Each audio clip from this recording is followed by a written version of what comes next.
ரொம்ப நாள் கழிச்சு என் பையனை சிங்கம் மாதிரி பார்த்தேன். எப்படின்னா, ரொம்ப நாள் கழிச்சு நான் அது குடும்பத்தோடு போனேன். ரிட்டர்ன் வரப்போ பார்த்தீங்கன்னா தனியாக வர வேண்டியது மாதிரி ஆயிடுச்சு. அப்போ வந்துட்டுருக்கேன். அது தனியார் பஸ்ஸு தான். இத்தனைக்கும் அவ்வளோ காசு போட்டு புக் பண்ணி ஸ்லீப்பர். அது இப்போ தான் புது புது பஸ்ஸெல்லாம் வருதே, அது சொல்ல விரும்பலை. அந்த பஸ்ஸில் புக் பண்ணி கொடுத்தா டாட்டர். அப்படியே வந்தேன். பார்த்திங்கன்னா டிரைவருக்கும் எனக்கும் வாக்குவாதம் ஆகிடுச்சு. இறங்க வேண்டிய நேரத்துக்கு அவன்கிட்ட என்னால் கேட்க முடியல. ஏர்லி மார்னிங் பார்த்திங்கன்னா ஒரு 4 மணி, 3லேருந்து 4 மணிக்குள்ளேன்னு வச்சுக்கோங்களேன்.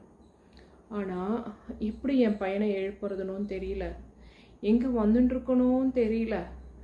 ஒரு குறிப்பிட்ட இது மைண்டில் ஒரு கால்குலேஷன் போட்டு எப்படியோ நம்மளுக்கு ஒரு 3லேருந்து 4க்குள்ளே நம்ம ரீச் ஆகிடுவோம் இறங்க வேண்டிய இடத்துக்கு.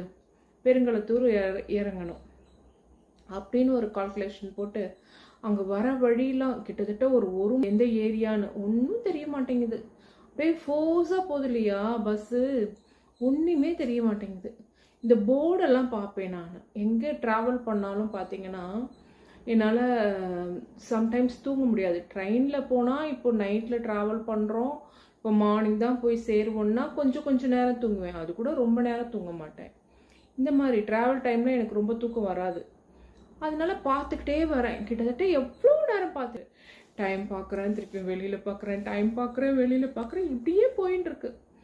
எனக்கு என்ன பண்ணுறதுன்னே தெரியல. பார்த்தீங்கன்னா கரெக்டாக பெருங்குளத்து இருந்து தான் ஓரளவுக்கு என்னால் ரெகனைஸ் பண்ண முடிஞ்சுது. ஓகே, என் பையன்கிட்ட அப்புறம் ஃபோன் அடிக்கிறேன், எடுக்க மாட்டான் அப்படின்னு நினச்சேன். ஆனால் எடுத்துட்டு பார்த்தீங்கன்னா ஓகேம்மா நான் வந்துடுறேன் அப்படின்ட்டான். ஆனால் எனக்கு ஃபஸ்ட் டைம் அது. ரொம்ப ஏர்லியாக இந்த மாதிரி இது பண்ணுறது. நைட் ட்ராவலுமே நான் ரொம்ப பண்ண மாட்டேன். பார்த்தீங்கன்னா பஸ்ஸு பெருங்களத்தூர்னு சொன்ன பிறகு டக்குன்னு நிறுத்திட்டான். அந்த பஸ்காரன் ரொம்ப பிரச்சனை பண்ணிட்டான். ஆனாலும் முன்னாடியே சொல்லணும்ல, ஒரு 5 நிமிஷத்துக்கு முன்னாடியாவது சொல்லணும்ல பெருங்களத்தூர் வர போகிறதுன்னு. சொல்லவே இல்லை. நான் ரெடியாக இருக்கவே அப்படியே இறங்கி அதுக்கப்புறம் வேற யாருக்கும் சூட்கேஸ்லாம் எடுத்து கொடுத்துட்ருக்குறப்போ அப்புறம் எனக்கு எடுத்து பஸ்ஸு இறங்கு கரெக்டாங்க அட்ட செகண்ட் பாருங்க தெய்வம் நம்மளுக்கு. அப்படியே சும்மா சரன்னு வந்து நிறுத்தினா பாருங்க காரை. பையன் சிங்கம் மாதிரி இறங்கினான். அப்படியே எனக்கு அப்படியே புல்லரிச்சு போச்சு. எவ்வளவு பெரிய பலம் தெரியுமா?